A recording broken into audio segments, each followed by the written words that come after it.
Hi, everybody.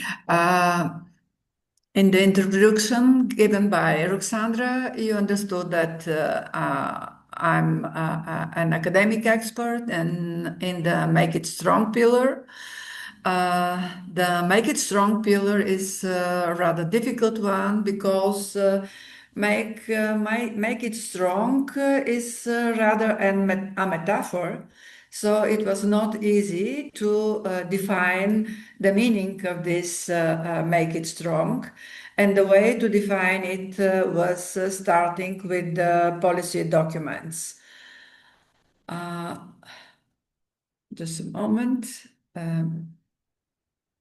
Ми не иска да не се движат слайдовете. Какво правим? Не.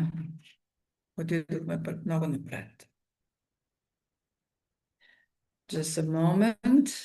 I need to adapt to the new technical equipment at my institute in Sofia. We are very proud of this equipment, but it needs time to adapt to it. So the structure of my presentation, we're starting with the policy requirements. As I mentioned, in order to define the meaning of strong, I started from the policy documents. Second, I will introduce you some theoretical concepts which might be useful elaborating the data. The third part is the generational perspective on three topics: education, work, and family, also generational solidarity.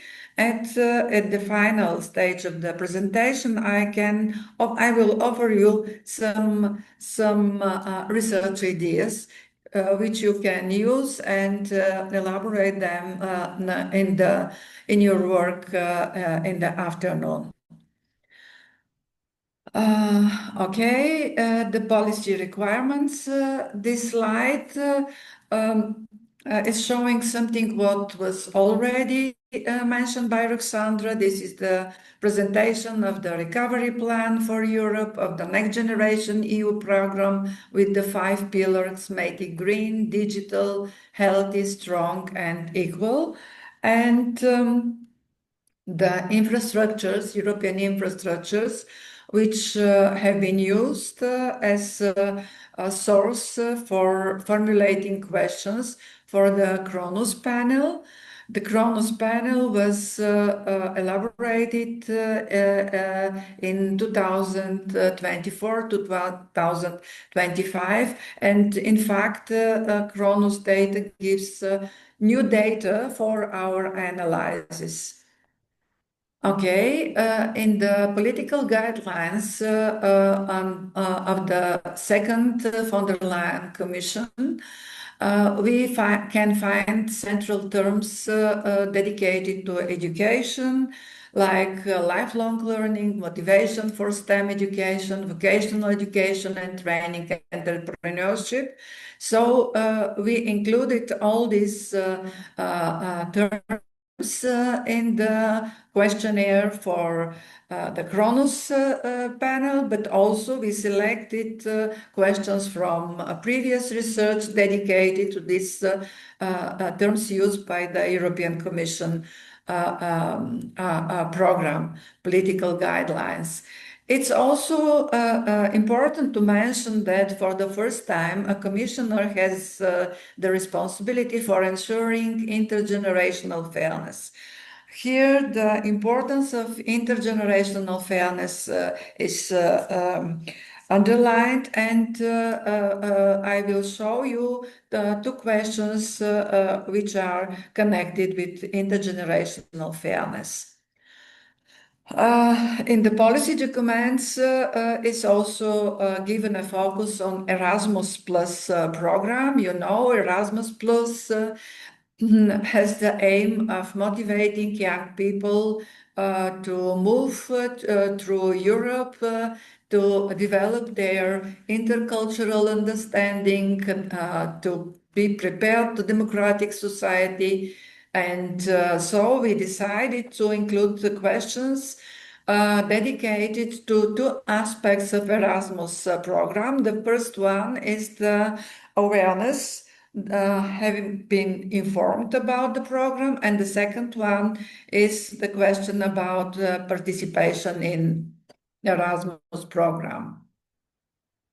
So the theoretical model of the research within the Make It Strong pillar starts from the policy relevance, as I explained already, then moves to the definition of the central concepts, and then the work on the main topics, education, work, intergenerational solidarity, and generational differences in family values.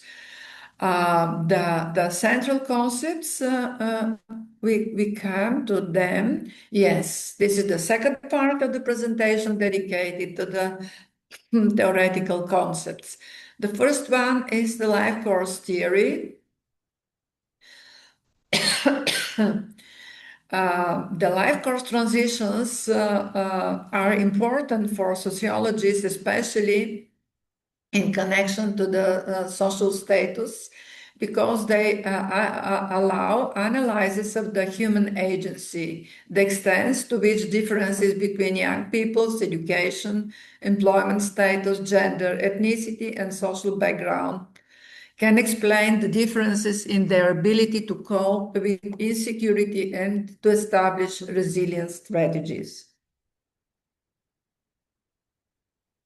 And here we come also to the term resilience, which is included also in the title of the today presentation, because we are really, as sociologists, always interested in people who are vulnerable in terms of their smooth transitions from education to work, and from work to moving to independent life from their parents, and establishing family or partnership relations. Second important sociological concept is about fairness, and fairness will be presented with questions dedicated to educational opportunities between generations and intergenerational solidarity. Let's go further. Generations. Generations is one of the fundamental sociological concepts, starting with the definition of Karl Mannheim, that generation is not simply a cohort, age group, with the same year of birth, but is a group of contemporaries who share a history and a set of experiences that have marked their formative life. And it's also especially important that the generations have all the same opportunities, but also meet the same risks in the society to make the transitions. And we are mostly interested in the young generations, and you will see that in the analysis we use very simple age groups below 35 and above 35, because actually in the focus of Make It Strong is exactly the young generation and their successful, more or less successful transitions to work. Yes, this picture shows very easily that in each life phase, people have something as strong sides, but also they meet limitations in the youth, in the young people. Have more time, more energy, but unfortunately not enough money. So resources, material resources for independent life. In the middle age, adult, Yes, the time is what is limited, although people have more energy, more money, earn more money, but work-life balance is becoming more important in the middle phase of the life. And the old age, yes, what is the limitation is energy and very often also health problems. And from this perspective, the support, the health services are from importance for all people, but also this intergenerational solidarity and the way they can receive support from society, but also from their family members overcoming the limits of their age. Okay, and a little bit more theoretical perspective here. I will mention the gender-sensitive approach. Why? Because from the Make It Strong perspective, there are two topics which are important. The first one is the underrepresentation of women in STEM disciplines. You know, STEM is science, technology, education, mathematics, and there is explicit policy goal to increase women's motivation for studying STEM disciplines and their participation in ICT occupations.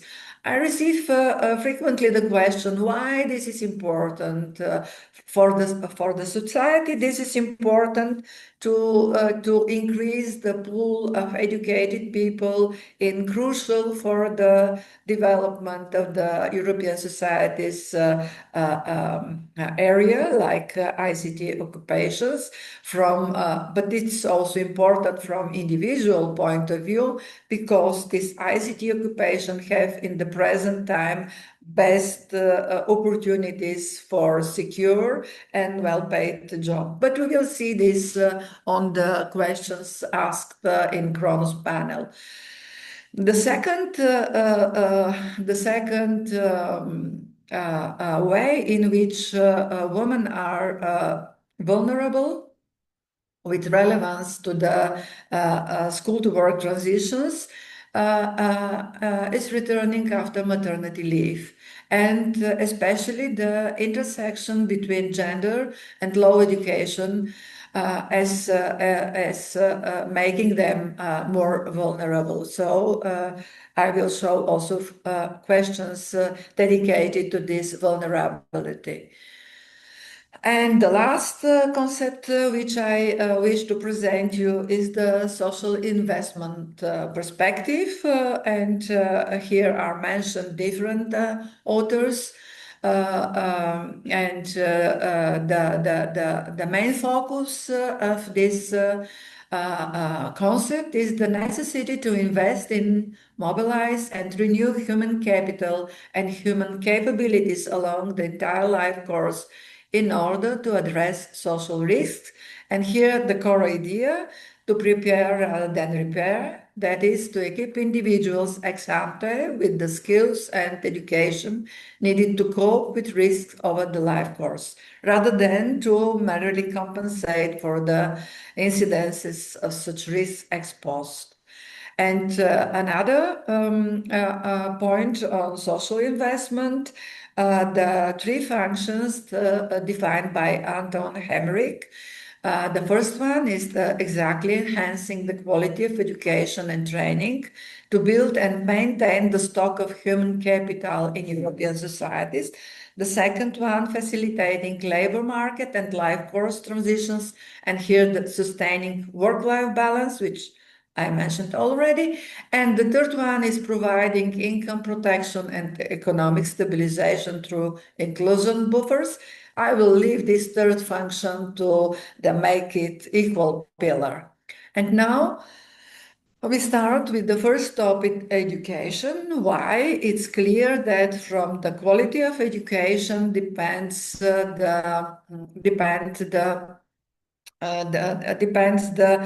the opportunity of every individual to experience vertical social mobility, to avoid risks and to have a more successful life. So I will show analysis of four different topics: fairness of educational opportunities, motivation to study science and technology, vocational education and training, and lifelong learning. Let's start with fairness of educational opportunities by education and country. This question is taken from the European Social Survey, Wave 9, and here what we can see are different levels of education. The blue column is the lowest level of education, and the gray points are the higher education. Green columns, secondary education. It's clearly shown here that we have higher educated individuals evaluate the fairness of educational opportunities higher compared to lower educated. But the interesting thing is that the differences between countries are big. Let's see, for example, my country. I'm ashamed to show you this negative example, but this is what data shows, that in Bulgaria, the average score of low educated of the fairness is something above 3.5. And let's see in Finland, for example, where the educated have average score above 6.5. So this is the first slide. The second one is giving again the same data set, ESS 2018, fairness of educational opportunities on the vertical and of the received pay on the horizontal x. And what we can see is that all transition countries are placed below the average for Europe. And the average estimation of net pay is lower for them compared to Central and Western European countries. And here, more deeper analysis can help us to understand why. Here, this slide is performed on the Kronos data. As I mentioned, Kronos panel includes gives us more recent data. This is from the Wave 1, performed in 2024. And what we can see is in Kronos, a panel are included 11 countries. This is the difference with the ESS data. You can see here 11 countries, and we can see the difference between the fairness perceptions under 35 in green and 35 plus in blue. And what we can see here is that older generations have higher perception of fairness of education compared to younger generations. This is a little bit negative result, which requires really a policy focus, because we see this result in most of the countries included in the research, excluding Czechia and Finland, where we have the same perceptions among the age groups.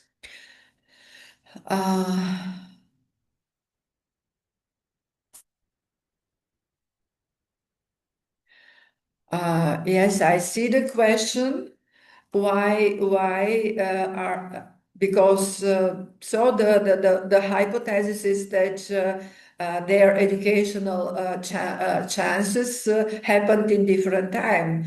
And young generation assessment is dedicated to more recent periods of time compared to older generations. Here, older is a little bit, how to say, it's a very broad category because we have also the group 35 plus. And here we compare again on Kronos data, average scores on educational fairness with employment opportunities by country for young people 15-24. And what we can see here is that, for example, Finland, we saw that Finland is with very high scores for fairness. Here, 7 is the score of Finland, but at the same time, Finland has below the average score of young people's chances of obtaining their first job. And this is very interesting comparison. We have the same results for Czechia, for Slovenia, where the educational chances are evaluated higher compared to chances, opportunities for young people to find first full-time job.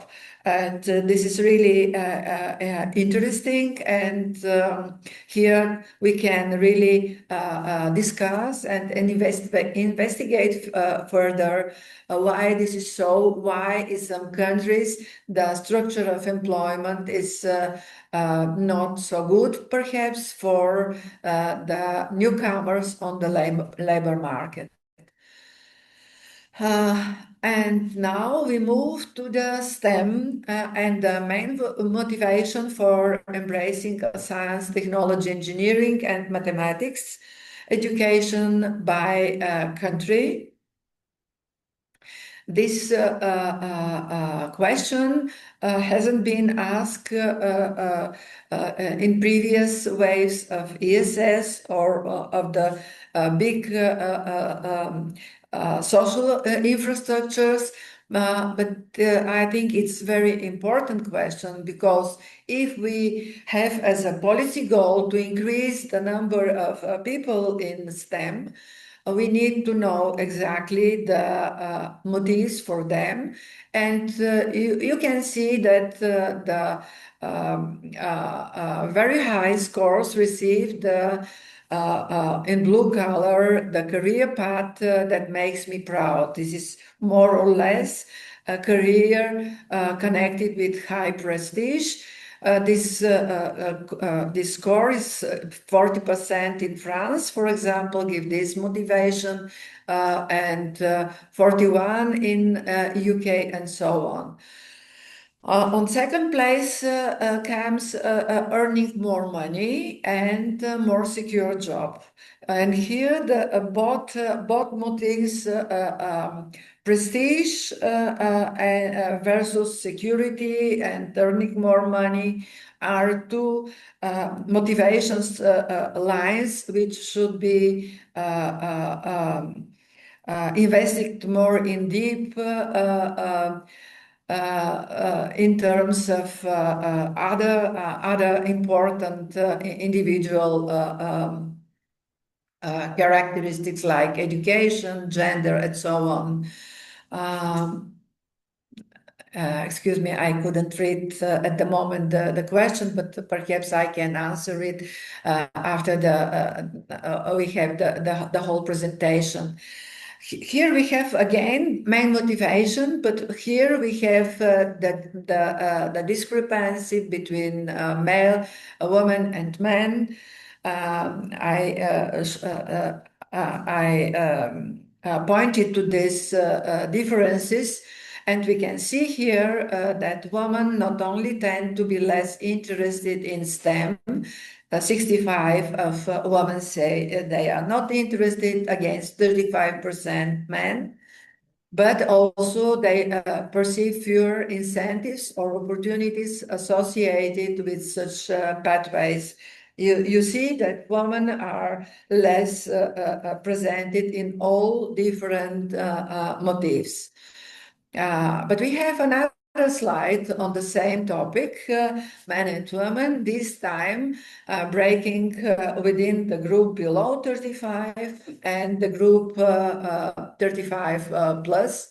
And what we can see here is that in older generations, the gender difference is higher compared to younger generations below 35. You can see that in the answer below at the bottom, not interested, there is no change in both um, in the answer, not interested in STEM education, is no change comparing both age groups. But we see, for example, that there is a very small gender difference in the group below 35 in the motivation job with strong prospects. This is perhaps the motive which should be introduced also to more women to decrease their share in the not interested in STEM education group. And now we go to the next important topic from educational perspective. This is motivation to go into vocational education and training by age. Why this is important? Because job opportunities improvement is the primary driver for entering vocational education across age groups. You see, this is at the rated very high by 38% below 35 and 41% above 35. So this vocational training is really focused on young people who are interested in the improvement of job opportunities, and they are trying to become more practical skills and training which allow them to have a faster track to employment. Also, young people value or are motivated by obtaining higher salary levels. And we see a decrease of young people compared to older generation in the belief through vocational education they can receive higher levels of education in terms of quality of education. And this is perhaps something also what should be studied further. The other question is lifelong learning. We didn't repeat this question in the Cronus panel because this question of lifelong learning is part of the core questions asked on each wave in ESS. Lifelong learning for improving knowledge or skills for work by education is very important, really, for having better chances for adaptations to the very fast change of the structure of the labor market.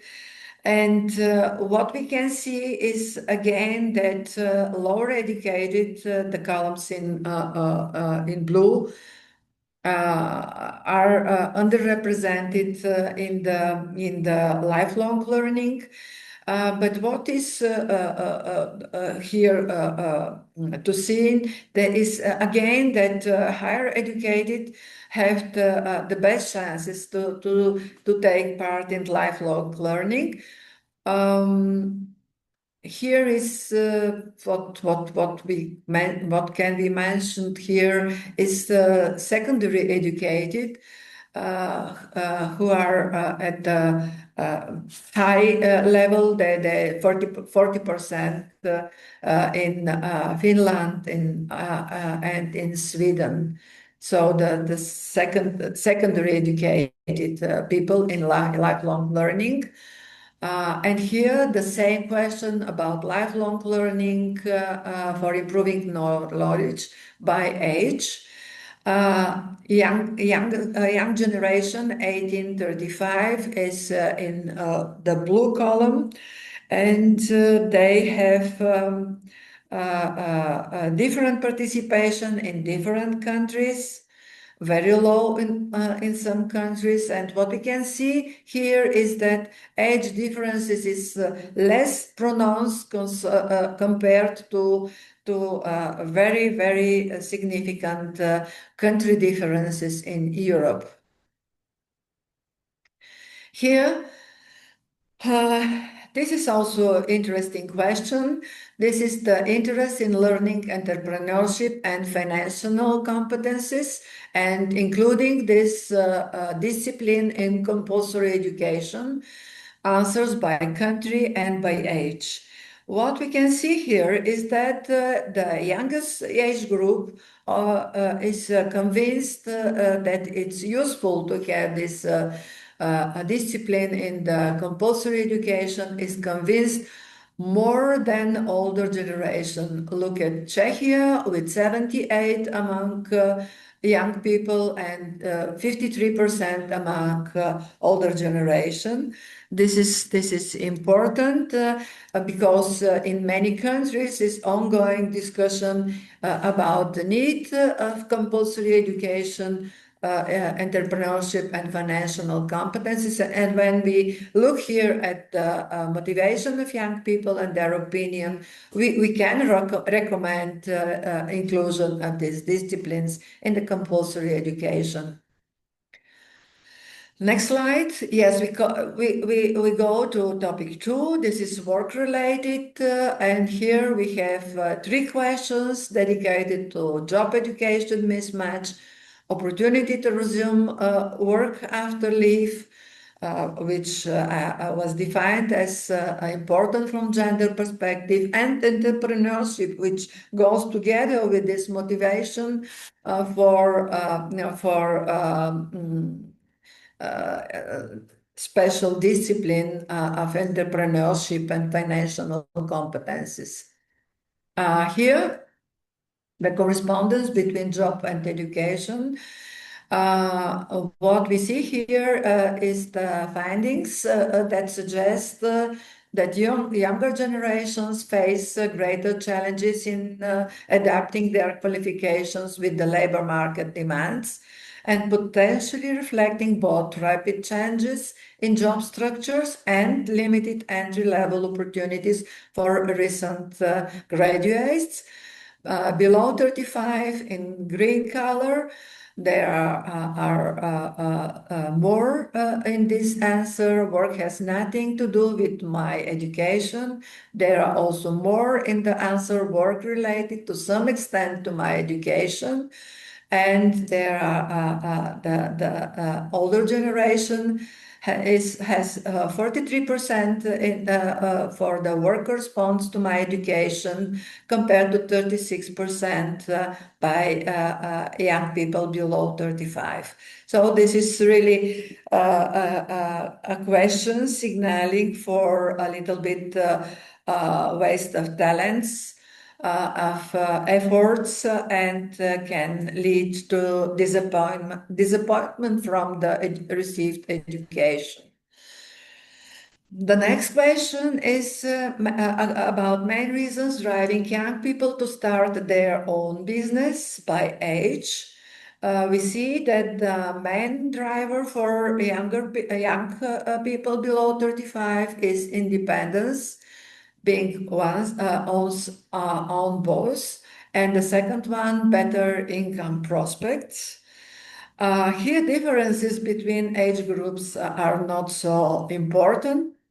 For younger generations, entrepreneurship is primarily associated with autonomy and opportunity creation rather than purely economic necessity. The next slide is about the opportunities to resume work after leave by education and gender. When we looked at the differences by gender, we see that it's clearly more affecting women, and the left graph is showing differences in educational level, and this is really the reason that I spoke about intersectionality between a woman and lower education. You see that the opportunities for to resume work after maternity leave 90% by higher educated say yes, we have. Then secondary educated 81, and low educated 54%. So this is also a topic which I can recommend for national specific investigation and looking at the situation in specific countries. This question is asked in Gender and Generation program around 2021-2023. And now the third topic, family life and generational solidarity. Here, the first question is about importance of family life. The importance of family in life remains high. Respondents under 35 and those age 35 and above rated as essential or very important in their life. Similarly, there is only small proportion consider marriage outdated. Younger generation, of course, is more represented in this higher share of people considering marriage outdated. The more important slide is this one because the slide is focused on the values across generations. The meaning is that priorities are shifting. Younger adults increasingly view marriage as a partnership grounded in equality, mutual respect, and primarily traditionally, rather than as this primarily traditional family-oriented institution. But look at the importance, the biggest discrepancy between the both age groups is in sharing household chores, 74% among young generation. Underline this value against 61% of older generation. And children, 33% by younger generation compared to 54% by older generation. Having in mind that aging of population is a major challenge, this importance of having children is really something what deserves a more deeper investigation and perhaps also more better developed services which can help families and parents to raise their children. And yes, it's a big difference in personal time for friends and hobbies between both age groups, and here the work-life family policies come in question. And here the two questions on intergenerational solidarity. The question is, these questions are from a gender and generation survey.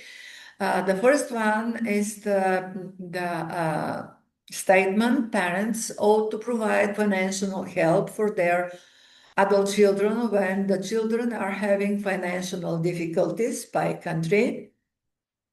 Agree is in a lila color, disagree in a green. We see that there are relative high country differences. In Moldova is the highest share of positive answer given by 87% that parents ought to provide financial help for their adult children, compared to only 30 to 30% in Finland and Netherlands, giving the same positive answer. A little bit surprising is in the middle, Austria and Germany, giving the same answer. And here the further analysis should go in two directions: the normative level of accepting this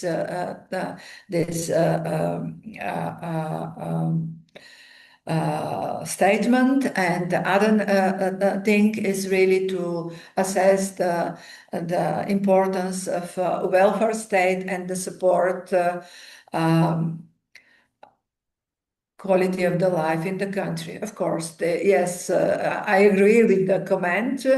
It depends of the quality of life, but also on the services provided, but by the welfare state for this transition from education to work, and support with house facilities and yes. And the next slide is the reverse opportunity. Children should take responsibility for caring their parents with when parents are indeed. And here the agreement in Moldova is even higher, 94%.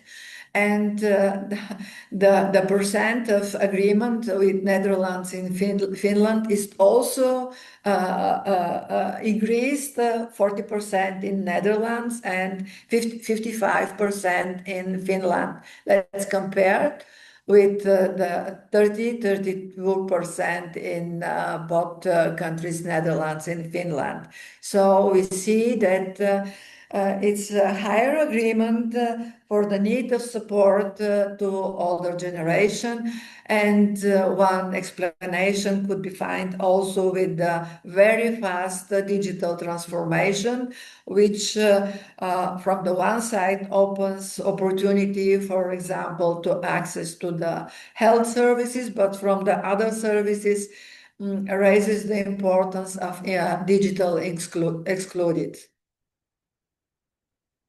Okay, it's another comment.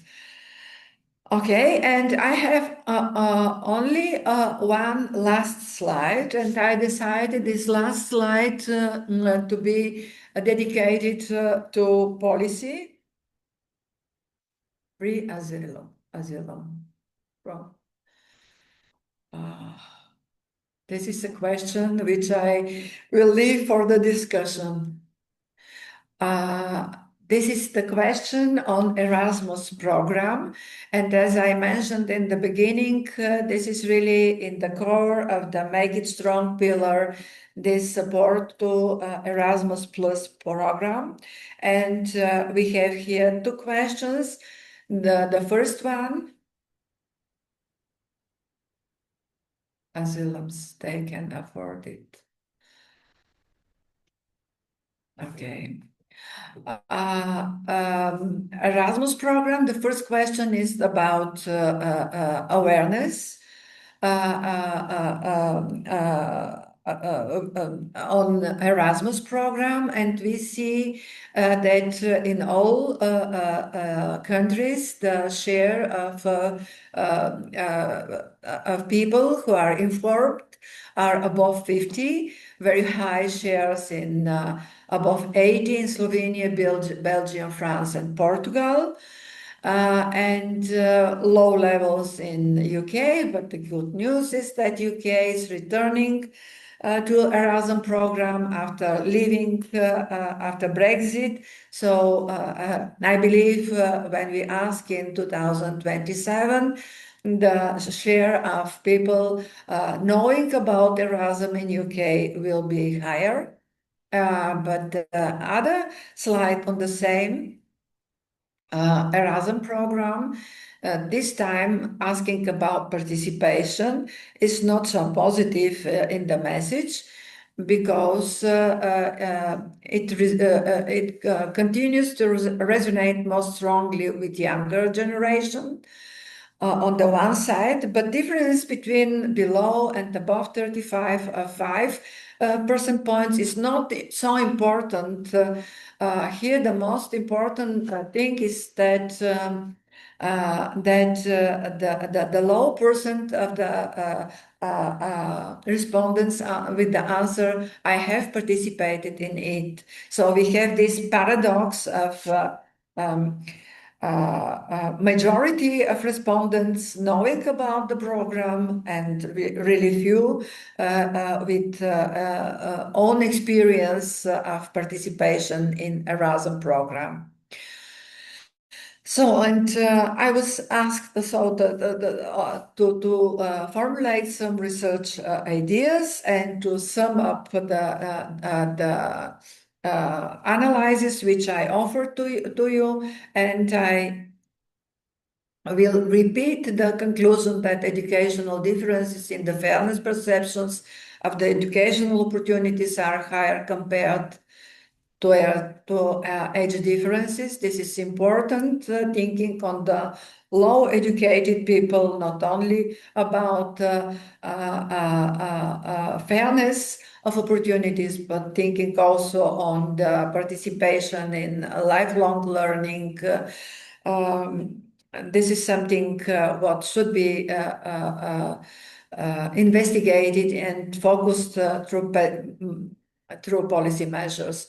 The secondary education holders expressed the opinion for unfairly low wages more than low educated people in some countries, and people in transition Eastern European countries evaluate their pay as extremely low in comparative perspective. And this gives me reason to formulate the research ideas which I identified from the presentation, to investigate more in depth the regional disparities in perceptions of wage fairness, study the factors contributing to lower perceptions of wage fairness in Eastern European and rural regions, and at the same time assess the effectiveness of regional employment strategies in addressing wage disparities. This could be assessed more successful on a national level. This first idea could be elaborated on the base of ESS data, and one merit of the infrastructure is that they offer individual data, but you can combine the individual data with statistical data on policy level in your analysis. The second idea is about the role of lifelong learning in career development, and you can explore the factors driving higher participation in lifelong learning among young adults in most European countries and the exceptions in some countries. Investigate the impact of lifelong learning on career progression and job security across different age groups. Further idea is this awareness and participation paradox, which I introduced you in the last slide dedicated to Erasmus Plus. And the research question could be formulated like, why does high awareness translate into low participation? And investigate potential factors like financial barriers, social capital, institutional mediation.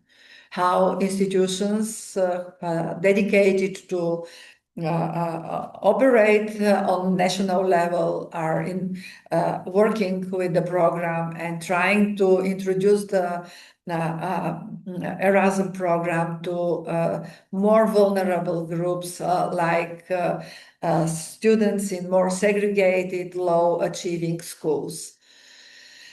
Okay, and The last idea is to analyze the gender gap in STEM.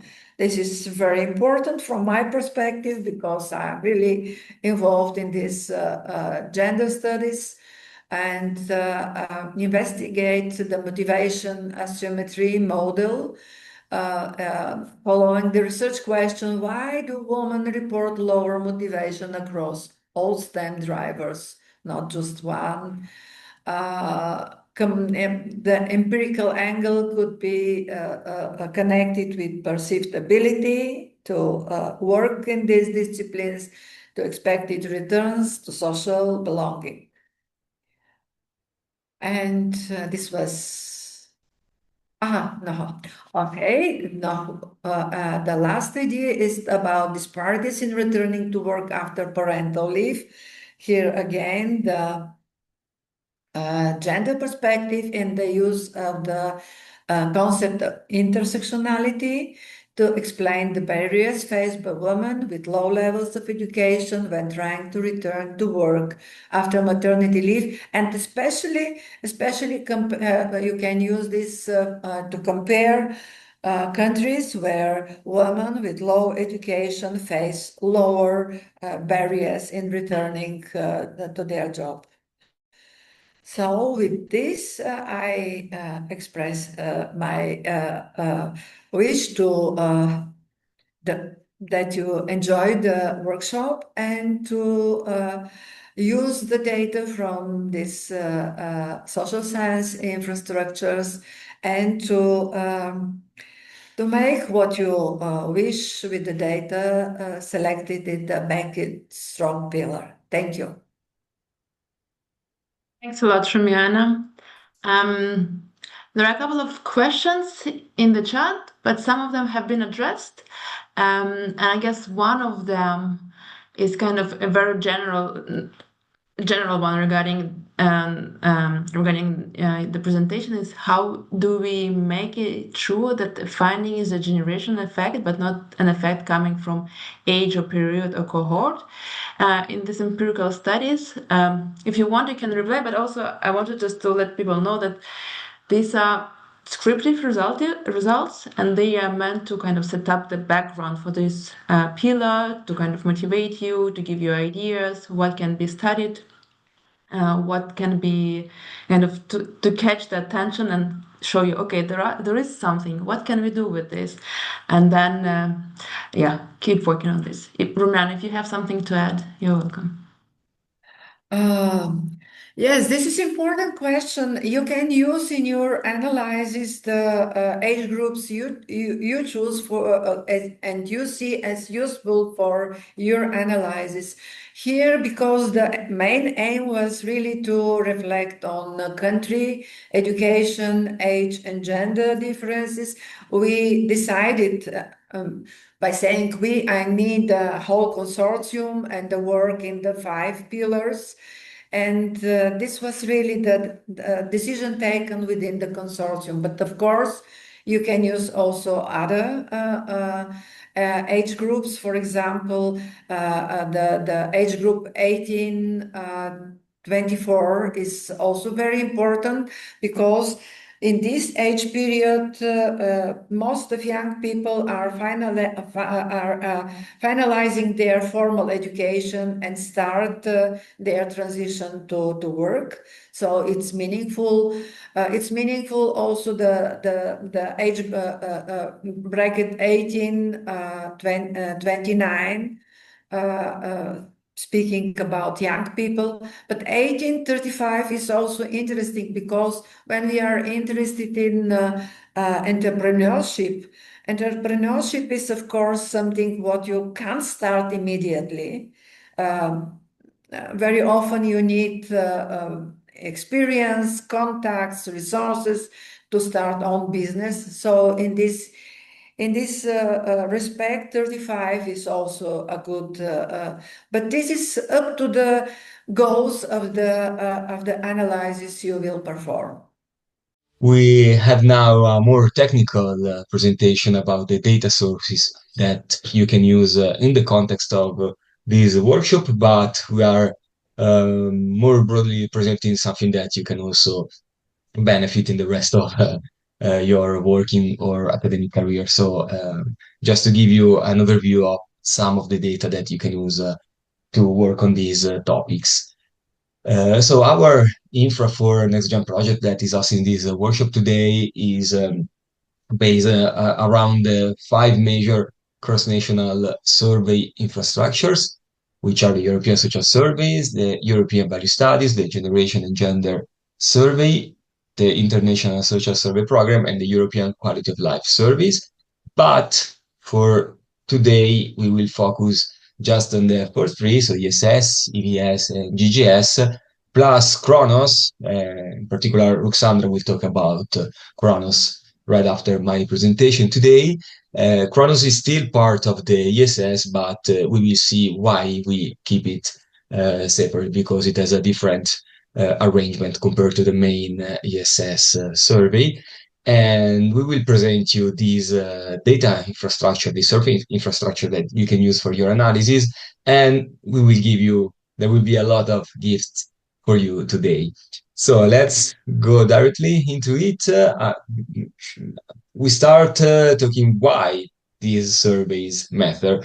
It is because they ensure cross-national comparability. So whenever you want to compare, as Rumiana did, data indicators between different countries and over time, these surveys are fundamental because they provide you the infrastructure to do that.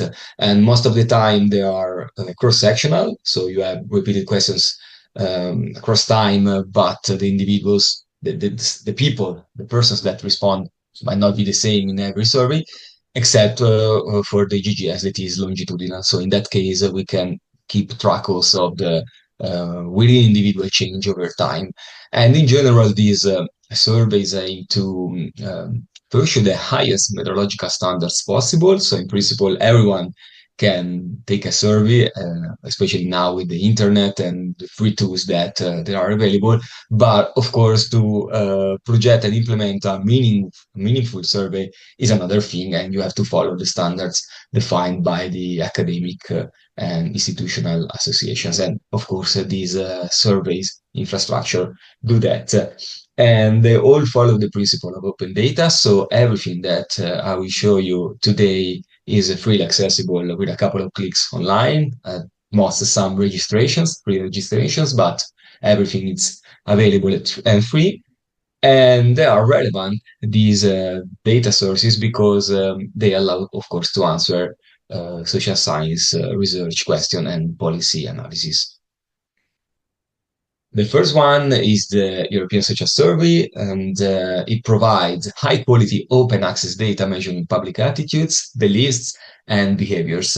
So the main characteristic is that, of course, data are gathered at the individual level, so you can analyze them at the aggregate national level, like Rumiana showed you, but the elementary information, as it is called, is the individual recording, and they regard European countries, cross-sectional, as I said, and there are face-to-face interviews mostly.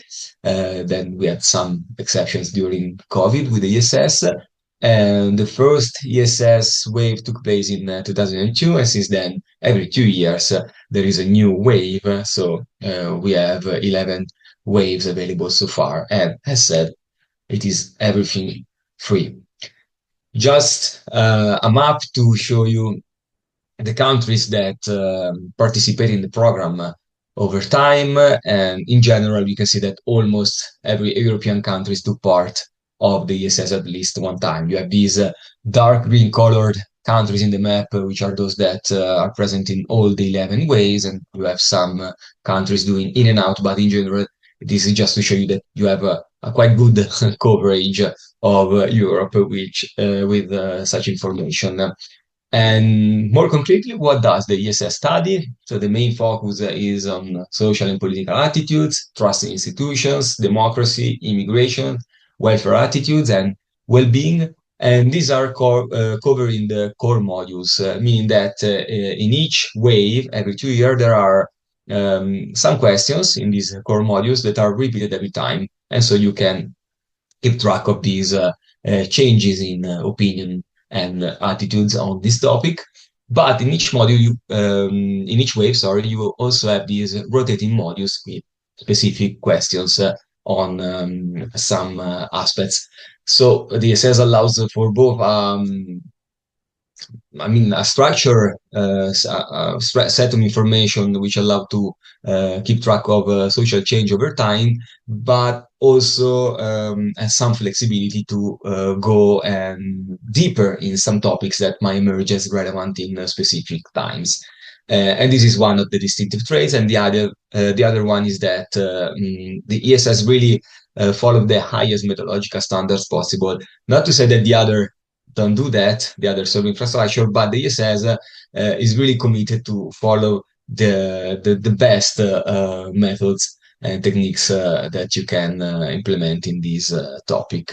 And this way it represents the gold standard for the study of opinions and attitudes in Europe. Coming to the European Value Studies, the EVS, it is the most ancient cross-national survey infrastructure in Europe. The first wave took place in 1981, but we have waves every 9 years. So we have 5 waves so far, and the new one is on field right now. So different countries are probably asking information to participants in this exact moment. And it is a large cross-sectional survey like the ESS, but the focus is different. It's not so much on political attitudes and opinions and social opinions, but on values, social values, let's say, and cultural change. But just like the ESS, it is open data. Also here we have very good coverage of Europe. We can say that literally every country in Europe participate in the EVS at least one time, and in 2008 we reached the peak of 47 countries participating. Then there were a bit less in the subsequent waves, and let's see how the new wave is going. But in general, you can compare Europe with this data as the picture will show you. And again, more concretely, what does the EVS study? I said that the focus is on social and cultural aspects. So you have religion, family values, work ethics, morality, political culture, and social norms. And the distinctive trait is indeed the possibility to study long-term value change. That is why the EVS take place every 9 years, because cultural change is lower than social change, than change in political and opinions and attitudes. So 9 years is enough, and the EVS is more prone to the study of cultural and normative dimensions of these aspects, and it is fundamental for the study of deep social and cultural change. And then we have the GGS, the Generation and Gender Survey, which is part of the Generations and Gender program, and it is the only one that is longitudinal. So in this case, the same individuals, of course, despite the attrition, so the possibility that respondents will drop out after one wave, but in general, the same respondents are interviewed again and again. So it is possible to keep track of individual change, not just country changes in the information that we collect. And the focus is also different. Is on demographic behavior, and in particular on family and life courses dynamics. And again, open data. Also here we have a quite good coverage of Europe, but the GGS is not just a European survey infrastructure, because it takes place also in South America, Australia, and some Asian countries. And we have 2 rounds, each consisting of different waves. So GGS1 and GGS2 with different waves, and it started in 2004. The main focus is quite different from those of ESS and the EVS. We can say that ESS and the EVS, despite being, let's say, despite having their specificity, are more similar between them compared to what instead is the GGS, that is completely different, because it has a main focus on fertility intentions and behaviors, partnership formation and dissolutions, intergenerational relationships, work-family balance, gender roles and the likes. And the distinctive trait is indeed the possibility to study life course perspective, and micro-level demographic processes, again with longitudinal data. And it is tailored for the study of familiar and demographic dynamics. This is just a table to sum up what I said so far, so I'm not going through it again, but since we will give you the slide after this presentation, it might be useful as a recap if you want to compare quickly and if you need to decide which data to use in each occasion. And in general, you might want to know when do I need to use each of the survey. And so I provide you this very short guide to help you. And you can use the ESS when you are interested in studying trust, democracy, welfare, attitudes, and topics like that. And when you want to compare countries on political attitudes. And of course, if you really want the highest methodological standards possible. And you can use the EVS instead when you are more interested in long-term value change, in topics like the region, morality, norms that are not covered that much in the ESS, and when your focus is on cultural transformations. And instead, the GGS is perfect if you want to study fertility, partnerships, and life course transitions and intergenerational relations, so from one generation to the subsequent one. So it might be really relevant for today's topics. So in general, I put some keywords for ESS, attitudes and institution, and as an example, it can be the difference in trust in parliament across Europe. For the EVS, it might be deep values and norms, so you can study the decline of religiosity over time in different European countries. And for the GGS, of course, demographic behaviors and family dynamics. And for instance, you can compare the actual birth versus the initial fertility intentions. Important is that these infrastructures are not competing but are complementary. So they are separate institutions pushing different aims, and so they are not competitor in the market, but they can be used together to enlarge the possibility to answer to social questions and political and policy questions. Indeed, it is exactly what the Infra for the Gen project is doing. So to put all these information together to make it usable in a complementary way to expand the potential of survey data analysis. And now I will show you some tools, and we go through these links online. Here is a general recap with all the links, but now we will go in detail in each of that. Most of them, not everything, but most of them are things that are being developed in the context of our Infra for Next Gen project, starting from the inventories of survey items. That is one of the main objective, the main deliverable of the project. So the idea is that starting from the fact that there are a lot of information from different infrastructure, it is sometimes difficult to understand what data are available, so what questions have been asked to different persons over time in different surveys, and if there are questions that are common, which questions in which years, waves, and so on. And if you want to know that, you just have to go to each website, to each survey infrastructure website, and find the information there. Sometimes there is a nice way to check the items, like for example, the ESS has wonderful tables that are really clear, but in other cases, you really have to download the different PDFs. So one PDF for each wave, even within the same server infrastructure. And then you have to search for questions and to check if the question asked in a way was repeated 10 years later, and so on.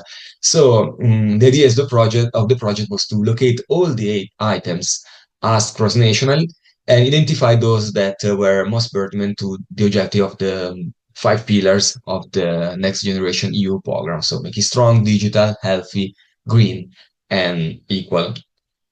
And to produce an inventory for each pillar. And we did it.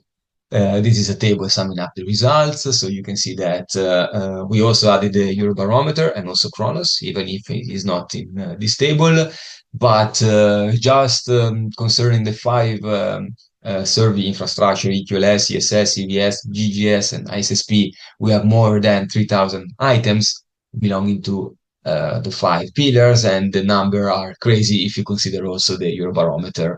So we have almost 11,000 items. And this inventory is explorable and it's free. You just have to click on this link. And now I will go out the presentation to show you.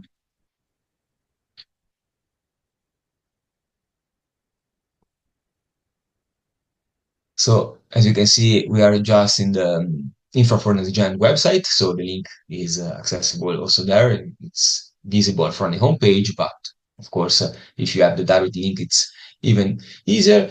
And here is the inventory.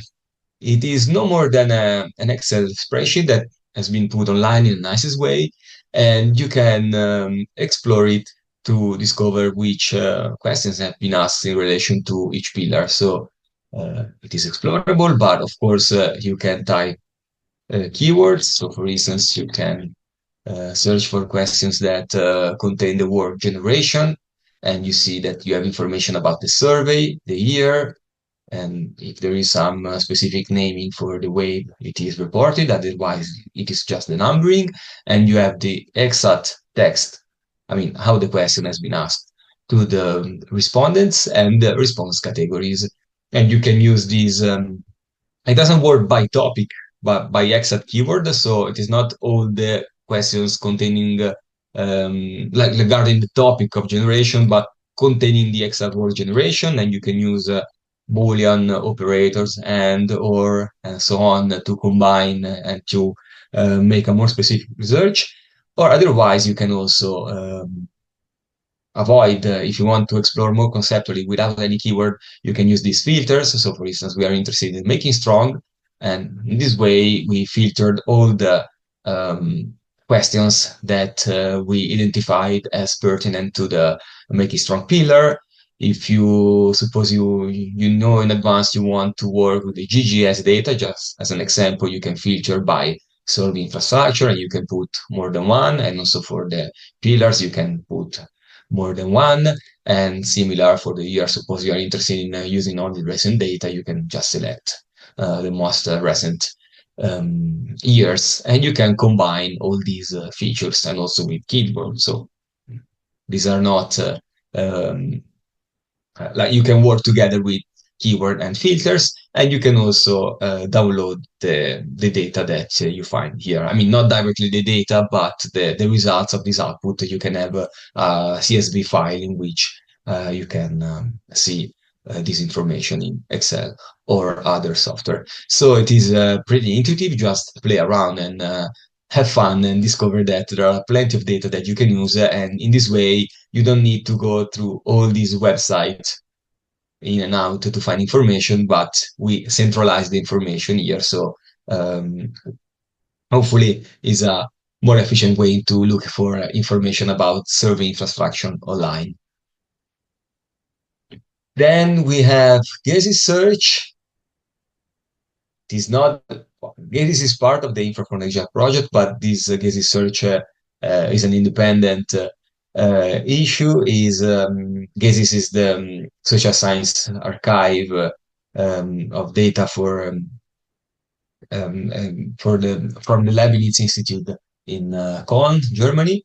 And you have a lot of information and data stored here. For instance, the European value study data are stored here, so you can download the data sets you want. You can see you have the country-specific data sets or the integrated data sets and the like, or just like the inventory, you can find for variables by keywords. So if I click on variables, for instance, I select variables with the generation keyword, and there are literally a lot of things because it is a repository of survey data, so everyone is able to archive their data and make it freely accessible to everyone that might be interested. Also, the Eurobarometer is archived here. So it's huge. There is a lot of information inside it. And as for the inventory, just go inside, play around, and discover that it's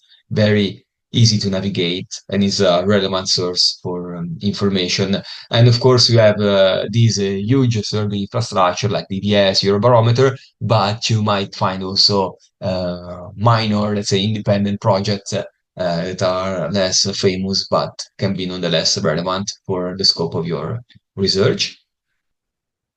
And then we have this e-value tool that was developed by the European Value Studies. It was just a way to directly make visible the information collected in the context of the European Value Studies. And the tool was so appreciated and effective that it was decided to replicate it in the context of the Infra for Next Gen project, by including not just the European Value Study information, but information about all the survey infrastructure that are of interest for the project. So here, different from the inventory in which you can find also, just the questions, here you can already explore the data. You can see you have a European map, and then you have some indicator. It is work in progress, so there might be more variables in the upcoming future, but as you can see, there are already some variables like how important is having good education to get ahead, just an example, and you can see the different percentage across Europe, and if you pass the mouse over the countries, you can get the percentage, and then you can see the total distribution, or you can stratify the distribution by gender, age, educational level, rural or urban dimension, and then combination of them like young men, young women, and so on and so forth. And then if you want also to, you can compare maps, just clicking compare maps, and the screen is split and you have two indicators. So for instance, you can see the percentage for men and women on the same variable, so it is easy to compare. And you have this slide bar to change time. So if you want to have a time series perspective, you can see how the percentage change. And again, it is very simple and intuitive to use, so just play around. The important is to know that it exists and it is here.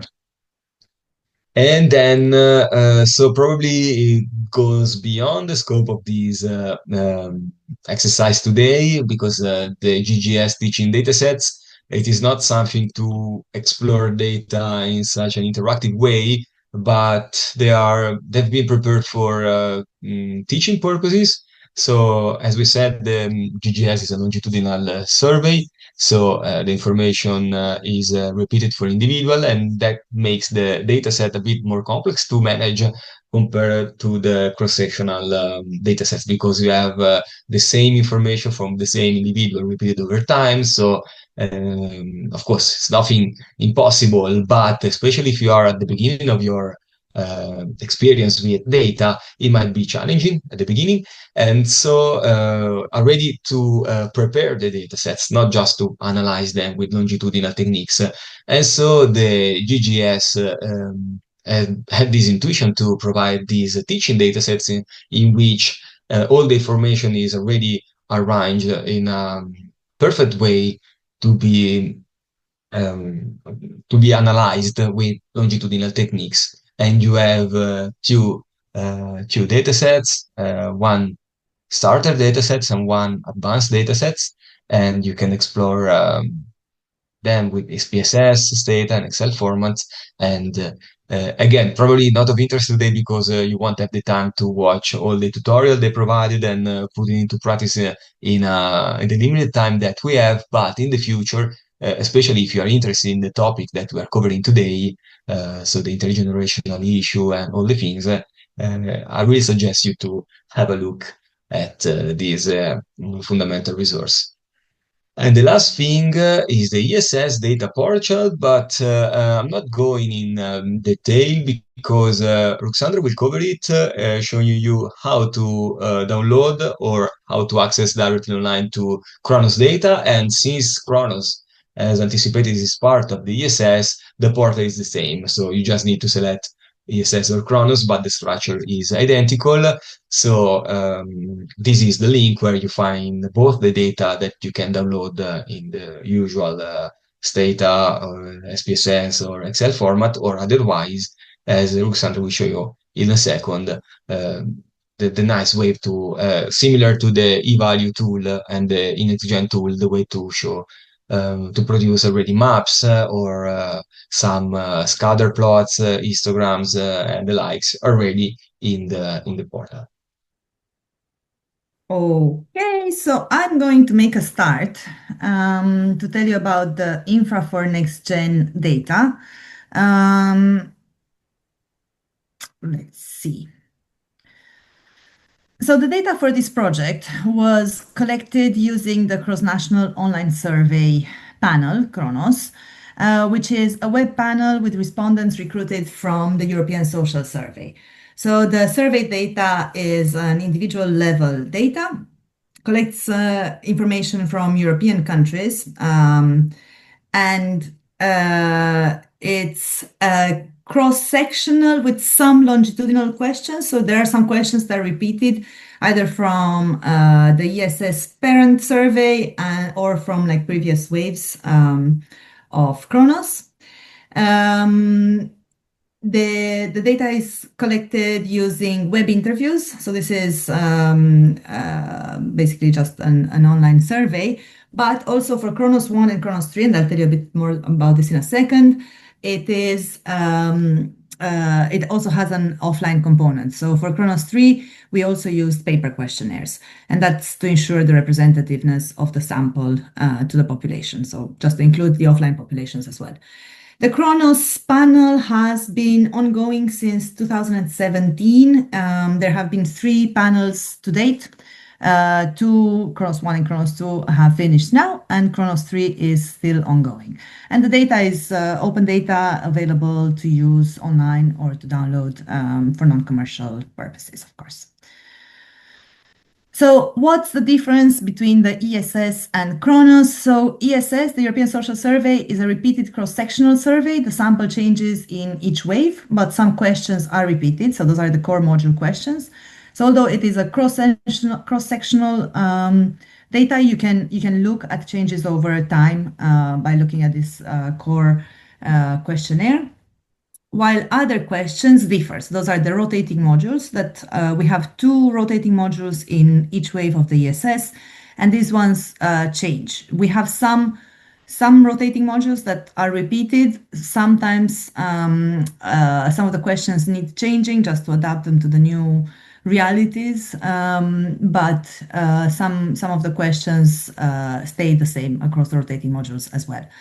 And basically this looks, the ESS looks at temporal changes that can only be tracked at the aggregate level. This is different from Kronos, which is a cross-sectional panel. The respondents are recruited from the European Social Survey and are interviewed again in subsequent waves. So this means that you can link back their responses on the panel to the ESS data they provided in the parent round from which they were recruited. Different questions are introduced in each wave, and there are a couple of longitudinal modules. It is not yet a longitudinal panel, but we're currently working on this, so watch this space. We're hoping that we can make Kronos a longitudinal panel in which we would have a core of questions that are asked in each one of the waves, and we can track some longitudinal themes, let's say. So a bit about Kronos 3. So the third iteration of this panel. So this supports 2 Horizon Europe projects, the Infra for Next Gen and the So Green projects. It collects data in 11 countries. It is an input harmonized and centrally administered panel, which means that a lot of everything is kind of done centrally, and then the teams translate everything and adapt it to their country. The recruitment of the panelists has happened over 2 rounds, so round 10 and round 11. As I said, we use the mixed mode approach. We use web and paper self-completion questionnaires. All the panelists are 18 or above. And in total, there are 8 waves. And I'll come back to that in a second. So Kronos 1 used ESS 8 to recruit the panelists. It was kind of our pilot Kronos. Kronos 2 used ESS 10 to recruit participants, and this Kronos 2 took place in 12 countries over 7 waves. There were cross-national waves, but also country-specific waves. So waves 3 and 6 were only asked in the respective countries. And Kronos 3 used the same panelists from Kronos 2, but added a new sample of panelists from ESS 11. This is, let's say, still conducted in 11 countries. There are 5 waves focusing on the Next Gen EU theme, so the Make It Green, Digital, Healthy, Strong, and Equal. And there are still 3 ongoing waves. Wave 6 took place last year.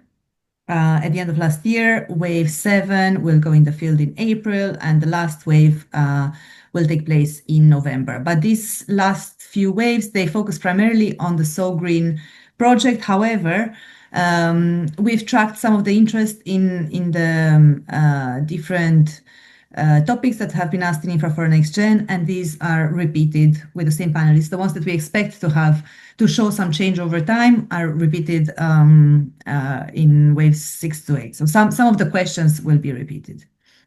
So again, a little bit about the recruitment. So as I said, Kronos 3, which uses web and paper self-completion questionnaires, can link the data back to either the ESS round 10 or the ESS round 11. So the participants who are recruited from round 10, you can look at their data in ESS, but also in Kronos 3. This is just a bit of an overview of the fieldwork. So we hit the ground running in September 2024. It was 6 months after the Infra for Next Gen project started. So I think, maybe for some people, six months seems like a lot to develop a wave of questions. But if you think that at the same time we were also working on doing the inventory and everything and kind of setting like the waves in motion, it was quite an intense period of time. So wave 1 happened in September 2024, and then every kind of couple of months we've collected data on wave 2 to 5 for the Infra for Next Gen projects. And all of this data is available. The data usually is published a few months after data collection is completed. So the last wave of the Infra for Next Gen project, which also includes the strong themes that we've been discussing today, was released in October last year. And we have also released a data file that can be downloaded with all of the 5 waves together. So just a little bit about the panel loyalty. I just wanted to show this slide to tell you how loyal our panelists have been. So basically, this shows the the percentage of panelists who completed all the 5 waves over the percentage of panelists who are active. So basically the ones that have participated in at least one of the 5 waves. So as you can see, it's quite consistent group of people. They're quite committed to taking part in the project in most of the countries. So in order to ensure representativeness, we included both the online and the offline population. The offline population is identified by the ESS variable, this one. So people are asked how often do they use the internet on the device or the device they were using to provide data, either for work or for personal use. Oops, sorry. And so the ones who say that they never use the internet, they're immediately assigned to paper. The ones who say that only occasionally they use the internet are given the option of whether they want to join a web or a paper panel. And then the other ones are encouraged to use the web survey for collecting data. Obviously, from an administration of the panel point of view, it's easier to have participants on the web. The data is sent to us instantaneously, so it's quite helpful. However, we felt that especially in some of the countries that are present in Kronos, there's still a high need for paper. It's quite important to still have paper for the participants to feel comfortable taking part. So this is just a bit of an overview of the response rates from waves 1 to 5. As you can see, there's some variation between the waves. I think maybe the first wave, it shows that we were still trying to kind of figure out what's happening, especially in some countries. But then things kind of stabilize, and I think overall there is a response rate of about 60% for all of the countries over all of the waves, which is quite good for a panel like this. So just a bit of more details about the Kronos 3 panel. We have conducted 5 waves of 90 questions each. So each wave had 18 questions related to one of the Next Generation EU area, so the strong, digital, and so on.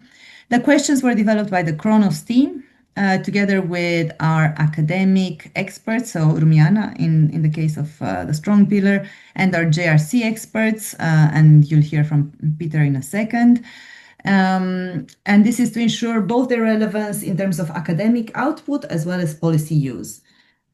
We also developed some new items that we were interested, so questions that we were interested in answering that we couldn't find in the 10,000 items that we looked at for the inventory, while some of the other questions have been borrowed from existing surveys. The recruitment, as I said, is done from the ESS interviews, and the panel was fielded in 11 countries, and these are Austria, Belgium, Czechia, Finland, France, Hungary, Iceland, Poland, Portugal, Slovenia, and the UK. So I talked earlier about the different tasks for the pillars. So we've conducted the inventory, we've looked at data summaries, which summarize the existing data in that particular field. And this task was about constructing and fielding survey items for Kronos 3. We went on to analyze the panel data and release the top-line reports. And we also helped our colleagues to develop materials for the deliberative workshops. All this work was done by what we call the engine room of the project, which is the academic experts that joined us in each one of these pillars, the research fellows, so David, Julia, and myself, together with the Kronos team at the European Social Survey, and the JRC experts. And in terms of content, this is just a slide to show you the different kind of topics that were covered in the Next Gen EU waves in the Infra for Next Gen project. So for strong, and I think Rumiana already discussed this more in depth, but we looked specifically at education, mobility and work for young people, marriage and partnerships, job opportunities between younger and older people, and a lot more. So here, for example, I'm giving you an overview of the different topics that were included on the 5 waves. So I'm not going to go through all of them because you can see them on this slide. But as you can see, there's a wide range of things, particularly because the strong pillar is a pillar that is not as necessarily focused on one single area as, for example, the green pillar would be, right? So when we talk about green, make it green, we specifically think about climate change and the impact that it has on society, right? When it comes to make it strong, the topics are a lot more varied. And as Rumiana discussed earlier in her presentation, and you'll hear more about this later today, there's quite a lot of different aspects that needed to be included. And these are all here on this slide. So now I'm going to tell you a little bit about how we can find the data and download it. So if you go, this is a slide to show you where the different data files are. We're specifically interested in the Kronos 3 data, which can be downloaded from the ESS website, and I'll give a little bit of a presentation in a second. You can download the data for Kronos 3 by wave, so just one wave out of 5, by theme, if you choose one of the 5 pillars. You can download all of the items in one data set. Or the other thing you can do is explore the Kronos data online. And again, I will show you this in a second. I need to share my screen again. But basically, this is a slide that will hopefully explain how to combine the data set. So basically, if you have participants in 2 rounds of ESS and you're interested in looking at that data, you would combine the 2 of them and would have them together, right? So it's kind of appended, right? While if you have participants that take part in Kronos waves on this panel, you can also merge them. So you can merge the 2 waves, but you can, because it's the same participants, right? But you can also merge them to the original ESS 10 or ESS 11. You can append the data and reshape the data set from long to wide as well. There are all of these useful documents online, the user guides for Kronos, as well as the ESS weighting guide. We recommend that if you're looking to do analysis more in depth with the ESS and Kronos data, have a look at these guides. They're quite useful and have a lot of information about how the data was collected and what you need to do to make sure that you're using it correctly. And now I'm going to attempt to share my screen in a different way. So let's see if I can do this now.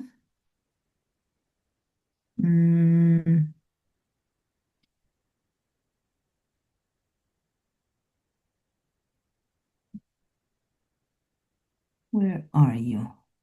Screen 2. Okay, can you see my screen? Yes. Okay, thank you. So,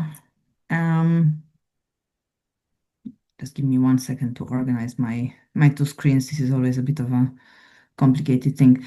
So where is this data that we keep talking about? If you go to the European Social Survey website, so europeansocialsurvey.org, you'll have a tab at the top of the page, which is data. Clicking on this will lead you to the data portal, the ESS data portal. And here you have now entered the ESS data portal. It's a different link because it's hosted by our colleagues at SIGT, which is the data archive in Norway that hosts all of the ESS and Kronos data on their page. So here you can see that we have the European Social Survey data as well as the Kronos data. So if you're interested, by different rounds, you can see the different rotating modules that I described that we have earlier. There's personal well-being. You might be interested in family, work, and well-being. Ageism, it's quite an old data set, but there's interesting things there. Gender in contemporary Europe is a data set that can be linked to some of the Kronos responses as well. So clicking on this will allow you to get to the integrated file, which is the file containing all of the 31 countries in Europe that collected data on ESS 11. But we're more interested in Kronos because this is where the Make It Strong data resides. So let me go back 1 second. So here you have the Kronos tab. Just click on the Kronos tab. And then if you go to Kronos 3, here you can find all of the data, right? So you can look at the data by waves. If you click on each one of them, you have the study documentation as well as the edition of the data release, a summary of the data. It explains what it is about, who the contributors are, and so on, creators of the data, all of our colleagues that have worked on it, publication date, and so on. Data access, it gives you all of the information about the access status. Universe, scope, and method tells you that the people interviewed in this chronos are all aged 18 and over, living in private households, and so on. The time period, when the data was collected. And here are the documents, the source questionnaires, the national versions of the questionnaires. These are all translated using kind of very thorough translation methodologies. The letters that were sent to respondents and so on, as well as some of the experiments that were run on various pillars. And here you have the details for each one of the countries. So basically the response rates, the collection data period. The data collection period is exactly the same one. This is on purpose. We want to make sure that all of the data is collected exactly at the same time so that there's no influence of that on the actual data. So you can also browse by country. So let's say you're particularly interested, I don't know, let's say maybe in Hungary. Click on Hungary and you can download the country data for Hungary. If you're then interested in France, you can do that as well. And download the country data for that. And then last but not least, you can browse by theme. So as I said, here you can look at each one of the themes individually. You see that all of them were covered in the 5 waves. Clicking it on Make It Strong will take you to a page that describes each one of the variables that are included in the Make It Strong. And here you'll see in what wave they were included. So if there's something in particular that you're interested in, you can find it here. You can see where it's included in what wave and download it as such. So you can download all of the theme variables just clicking this button. And that is it. So let's see.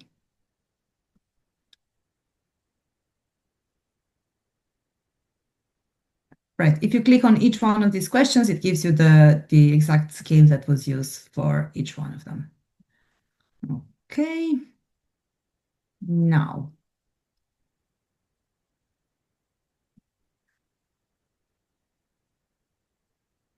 Sorry, so let's say that you have looked at the different themes and you have now decided that you're interested in, let me see, which one did I have here as an example?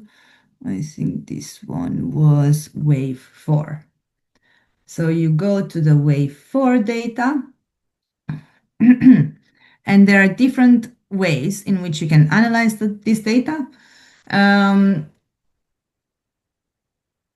Sorry, you click on variable viewer, and then here you can just type in the question that you're interested in, and you'll be able to find it, or you can select a theme. So let's say we're going to make it strong, and then look at the different questions that we have under wave 4 of the Make It Strong.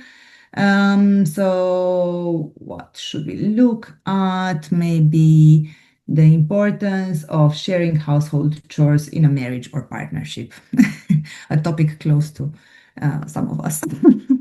So once you click on that, you get a bit of a variable viewer here. So the results are split by country, and you see how the responses are distributed across each one of the countries.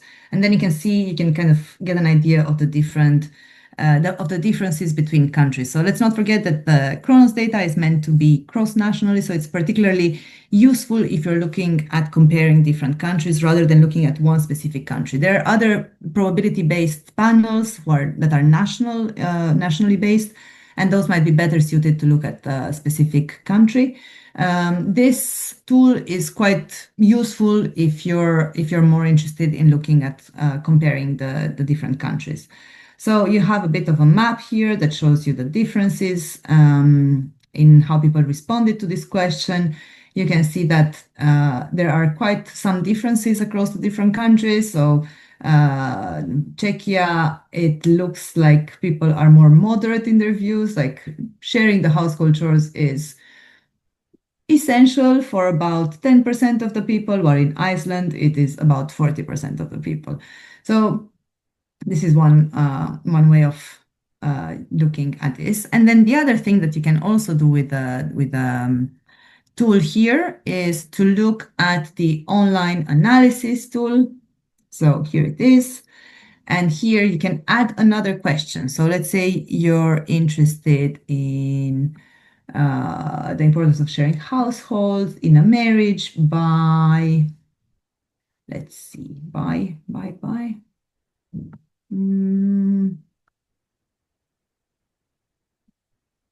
I had different examples for this one, so maybe that's why I'm getting a little bit.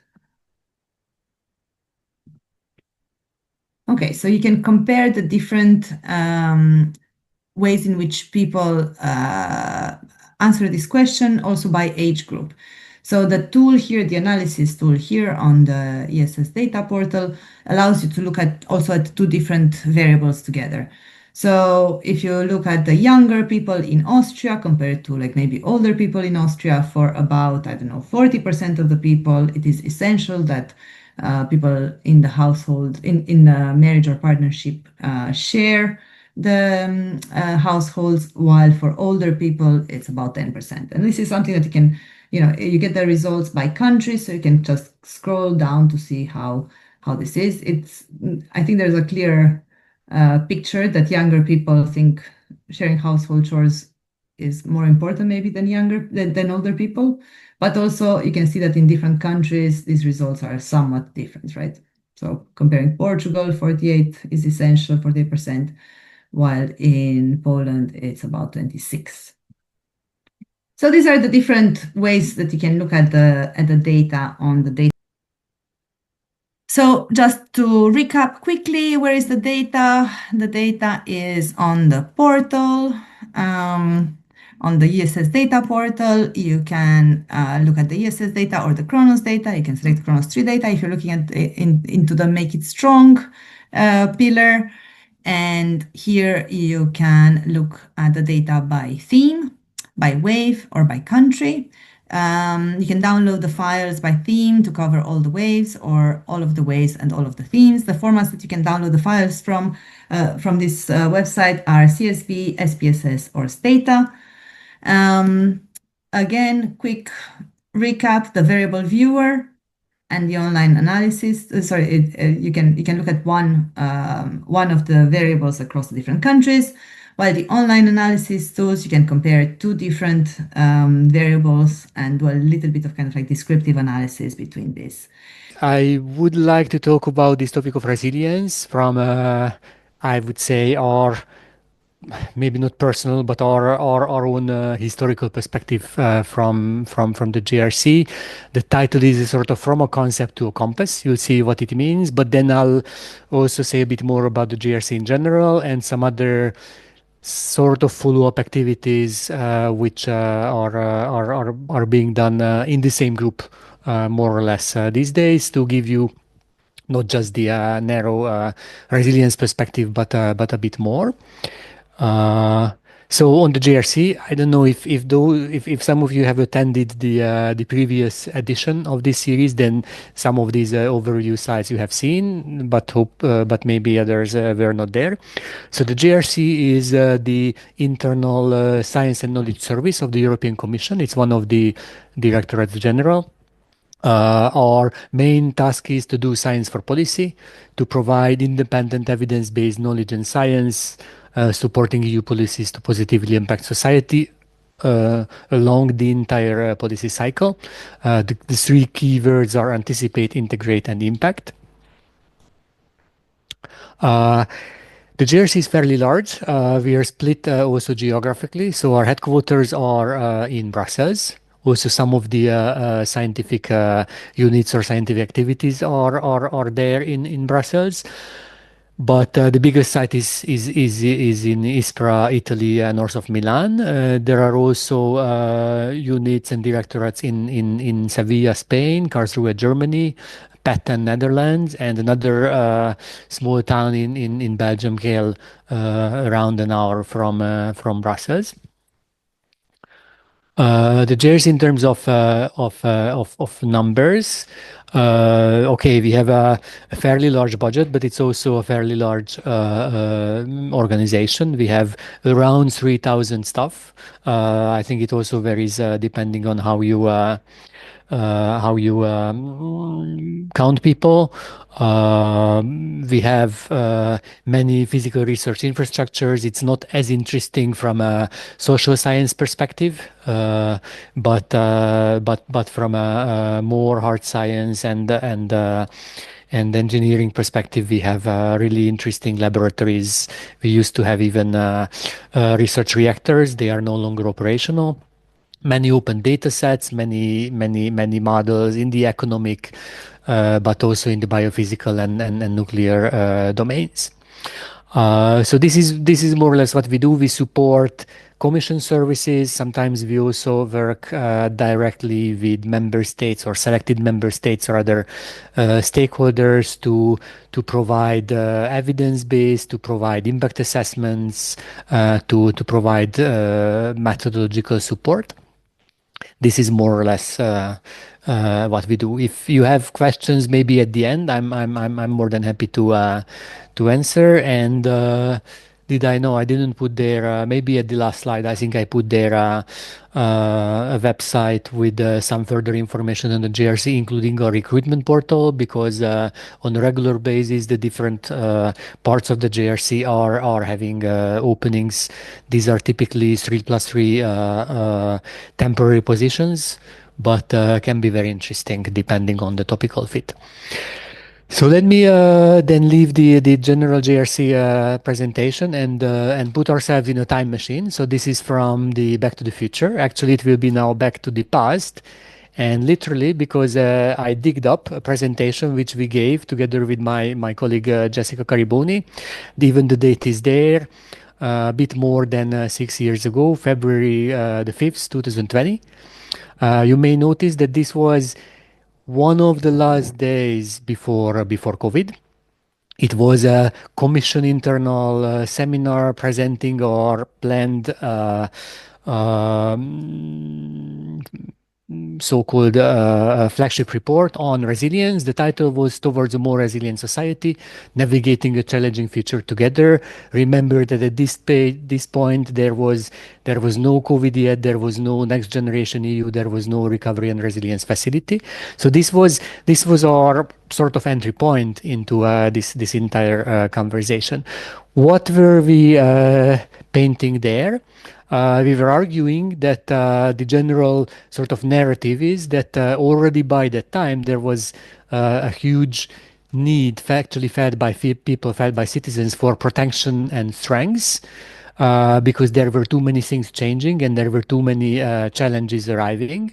But at the same time, historically, changes have often been the catalyst for societal development. So you should not and actually cannot eliminate them completely. So the question was, which we tried to answer, how to steer the future together to navigate successfully amidst all these old and emerging challenges. We referred to Melvin Kranzberg, a scholar of technological development, who has this very mysterious statement: technology is neither good nor bad, nor is it neutral.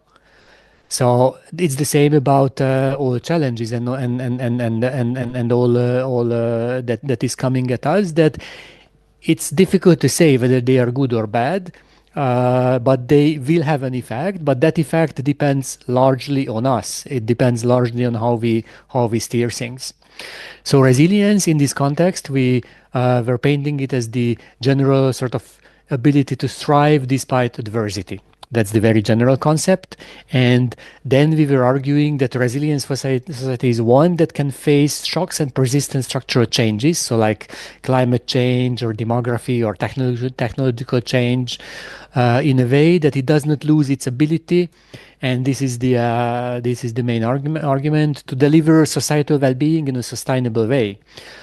So in a way that you're not eating up the resources of the future. You want to be able to cope with changes and challenges successfully in a way that you stay on track for our aspirations, you stay on track for the sustainable development path. You also want to be able to turn changes and challenges into opportunities. We were painting resilience even as an alternative political narrative, where it means complementing and sometimes even substituting strengths. This also a bit qualifies the topic of today's seminars to complement strengths with flexibility. Foresight and resilience should be the key enablers for actively shaping the future through adaptation and transformation to benefit society and enable sustainable development. There is a famous by now historical quote originating from Japan, the famous bamboo tree, where in winter snow falls on the bamboo trees. You see the picture how they bend, but they never break. And come spring, and the trees start to grow straight again. So this is the substitution and complementing of strengths with flexibility. This was our foreseen publication, with a very interesting, I would say, even today, table of contents, bringing in the various conceptual elements and measurement elements of resilience, and then how you can operationalize, how you can measure it at the individual level, at the economic shocks level, climate change, disasters, conflicts, strategic security, their supply security, migration, population dynamics, and aging.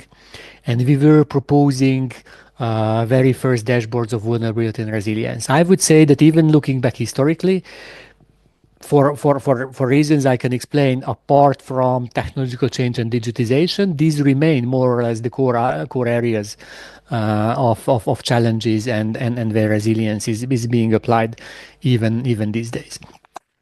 How did we arrive at this point? So this was the outcome of work for more than 3 years at that point.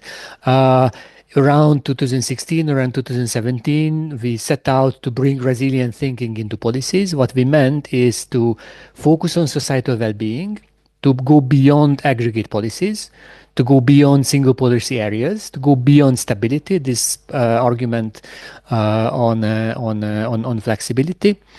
And we felt and we wanted to argue that resilience should link very strongly to foresight, strategic foresight, and to sustainability. And indeed, in 2020, just before COVID, the topic was, and the notion was adopted by the then forthcoming first strategic foresight report, which added one important ingredient, the focus on transitions, because if you remember, the new 2019 first von der Leyen Commission was emphasizing the digital and the green transitions very strongly. So resilience is the ability not only to withstand and cope with challenges, but also to undergo transitions in a way that's good for society, which meant sustainable, fair, and democratic manner. An important, so a bit about the underlying concept, the link between well-being, sustainability, and resilience, and how it's been picked up. So resilience is about the ability to cope with challenges, and in the general dynamic well-being framework of the OECD, where there is the emphasis on current well-being and the resources for the future, for future, sustainability comes in as the need to meet also the needs of the present without compromising the ability of the future generations to meet their own needs. So to set aside resources, but if you don't make sure that those resources actually arrive there, and the various challenges can be a major obstacle, then you are not enabling well-being in the future. So resilience is important as an ingredient for sustainability, so that those resources do reach the future. And this was actually picked up in the second Stiglitz report in this book in 2017, I believe, for good measure. And the OECD well-being framework was even adopted and adjusted at the time, so that the resources for future well-being are not only the capitals, but also the risk factors and resilience capacities. This is a chart where we try to illustrate this two-way link. And there is a link to a recent chapter which tried to make this even sort of more elaborate. That on the one hand, you need resilience to be able to deal with challenges, to stay around the sustainable development path. But at the same time, sustainability is, in our argument, the key sort of reference point for assessing whether a reaction to a shock is resilient. So imagine that you're on your original sustainable development path and you're around this black dot here, and then a shock comes and you want to compare whether the two societal responses, A and B, which is more resilient, which is better for society. Not seeing ahead, you may say that A actually comes with a smaller drop and recovers more quickly, so that is better. But if, say, in a couple of years, you realize that your original sustainable path was actually no longer sustainable, and the collapse comes, and the reaction A put you back to this unsustainable development path, and then you went down together, while path B somehow realized that a transformation, a transition is needed, and you need to get to new sustainable development paths, then actually path B will be better than path A. So to have the sustainable development path as the benchmark is also important when you want to assess whether a reaction to a shock is actually good or not so good for society. This dynamic coping with shocks needs to evoke various resilience capacities, namely stability, flexibility, and change or transformation, depending on the intensity, but also the duration of this shock. So if it's not so intense and it doesn't last too long, then it's more stability. You want to be able to absorb. If the intensity and the duration increases, you need to get to flexibility. You need to start adopting. You cannot just bounce back. You need to start bouncing forward, but without major drastic changes. And when the intensity becomes very severe and the duration, or actually both together, then you need a major change. You need transformation. Now, of course, all these need and can benefit from the support of policies. It's not only the capacities of individuals and communities, but also how these can be supported by policies, by various interventions, prevention, preparation, protection, promotion, and eventually transformation. And here we also depicted the changing emphasis as you move from the ex-ante phase towards more and more intense disturbances. You need to go from the prevention, preparation towards protection, eventually promotion, which facilitates adaptation, and eventually to transformation. A bit on this chapter which we had on individual resilience. It was based on one ad hoc Eurobarometer, which asked some specific questions which we borrowed and adopted from World Bank surveys on coping strategies of households. Imagine you have a major income loss. How would you cope it? And we offered a couple of strategies. And also there is a frequently adopted question: if something went wrong in your life, how quickly would it take to recover? And we also observed various psychological traits of individuals. So from these, the colleagues combined or compiled an individual resilience index, which then you could analyze across countries and also try to understand whether how it depends on age, how it depends by gender and so on, and education. And we were also trying to see if indeed resilience of individuals linked to resilience of communities, and what roles government should play in boosting or helping the resilience of citizens. The next important thing which we did back then was to think about the measurement of resilience, because this is essentially about how you deal with the shock, how you react to a shock. So the best indicator should be that you observe an entity. It could be an individual, but it could also be a region or a country or a community in times of difficulty. This is what we were labeling as indicators of revealed resilience. When you look at the shock, and then you see how much a certain country, and this is what this chart tries to show here, how much, say, its economic production, but it can be quality of life or life satisfaction, or it can be employment, how much it worsened, how quickly it recovered, and did it recover completely, or maybe did it even bounce forward in a sense that it came to a better than previous level. And ideally, this should be assessing whether an individual or whether a country is indeed resilient.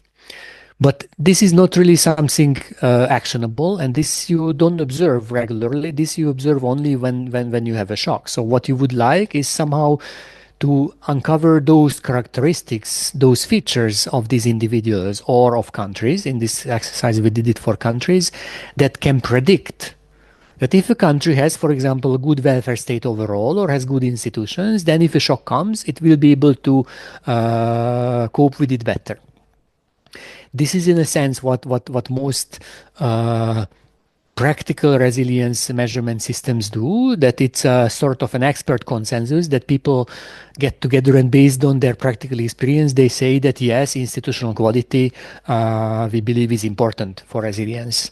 But the question is, do you have evidence that indeed countries with a better institutional setting or any other characteristics were doing systematically better in an observed crisis? So this is what we try to do in this specific article. We looked at how EU member states did during the 2007-8-12 financial and economic crisis, and then we were looking at these characteristics, the pre-crisis predictors of better performance. This is the way countries did in terms of these revealed resilience characteristics. So dark blue means that country had a lower impact. So it's, I don't know, overall economic, socioeconomic indicators worsened less. The middle, the recovery is how quickly they recovered. The medium run is over a couple of years horizon, how much they recovered, and the bounce forward is sort of taking an even longer perspective, whether they managed to even get better than they originally were. You see that there are some differences, and the differences are not the same along these different notions. So like some countries are better in impact, and they are not necessarily better in the recovery. And then we run these exploratory regressions to come up with characteristics. For example, expenditures on social protection was one of the most robust predictor of a smaller impact. So countries which had better welfare states before the crisis, not during, but before the crisis, they were able to have a smaller impact on their economies. Then came the strategic foresight report, and then I may need to point back to this flagship report, which I was looking for, which I was pointing to, because I cannot put any link to it, because it was in a sense absorbed into the strategic foresight report, although it's 150 pages, was absorbed in 3 paragraphs. So we had to sort of abandon releasing that report, not to create, I don't know, confusion on the content of the Foresight report. But this was actually painting resilience as the new compass, and actually this was eventually the birth also of the of this Horizon Consortium. We're meeting in the context of it was arguing for strategic foresight to inform policies to strengthen EU resilience. It was arguing for measurement in 4 interrelated dimensions: social and economic, green, digital, and geopolitical, and was announcing the creation of the resilience dashboards. Now, these were a collection of existing indicators, again at the country level, maybe later, and indeed we did it possible at the regional level. The thing is not to talk about progress. It's not about whether countries are doing better or not, or how they did during the crisis, but it's really their ability to make progress amidst challenges. So it's their vulnerabilities and it's their capacities. It took a holistic perspective, so not concentrating on specific dimensions or domains or policy fields, and try to be as forward-looking as statistics can be, because statistics are typically about the present, not about the future. It had these 4 dimensions, and we also created, and I'm not showing the full sort of colored carpets of the 4 dimensions, because each dimension has more than 30 indicators. So it's a total of 120. So we compiled summary indices by vulnerability and capacity, by the dimensions, and eventually, after 2 years, we even created an overall index.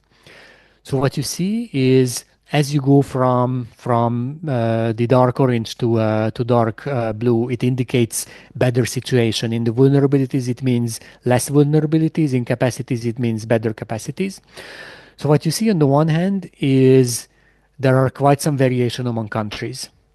There is quite some variation between vulnerabilities and capacities, but also there is variation within the dimensions. So some countries are better in the social economic, but at the same time weaker in the digital.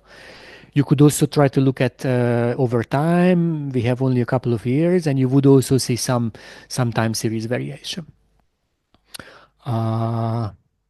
The last application of this resilience framework came a couple of years after. I don't know how much you're aware. There was a reform of the economic governance system, essentially the European semester and the Stability and Growth Pact, and how EU countries should be planning their medium-run fiscal paths. And there, resilience again was given a very important role. So this new regulation was arguing that one needs rules so that these medium-term fiscal structure plans can promote sound and sustainable public finances, sustainable and inclusive growth, and resilience through reforms and investments. And these plans should explain how they will address fair, green, and digital transition, social and economic resilience, including the European Pillar of Social Rights, energy security, and then it was already bringing in defense.